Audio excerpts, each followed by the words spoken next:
If you feel as though you're standing these days on the edge of an abyss and you can't see what's coming ahead, then you have a great deal of company.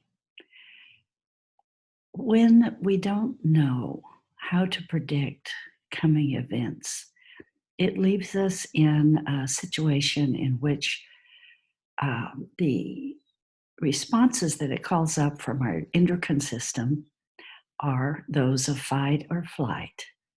So, how can I protect myself? I don't know what tomorrow will be like.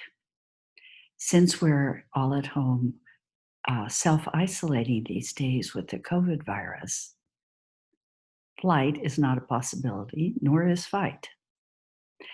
In the United States, in particular, there is such a division of two different ways of looking at the world that has affected everyone in that country.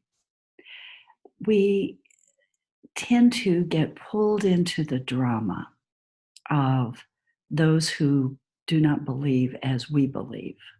And so, thus, we have polarization.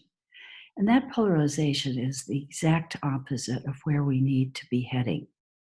These are changing times, and polarization is not going to work anymore. Believing that you're right and someone else is wrong is not going to get us through this crisis, nor the crisis of the years to come when the new consciousness will take over.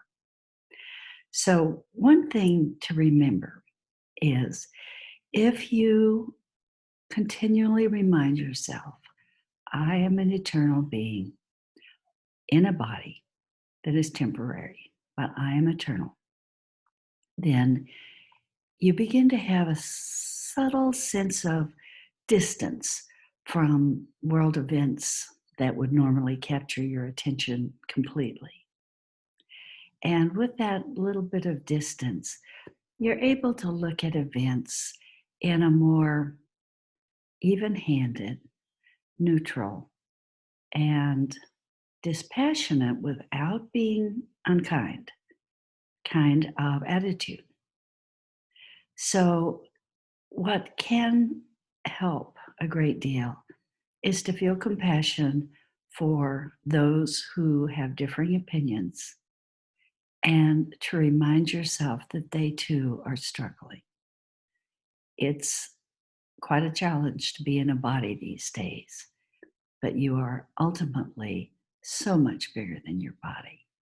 And nowadays, we really need to start remembering that. So, thanks, and I hope this helps.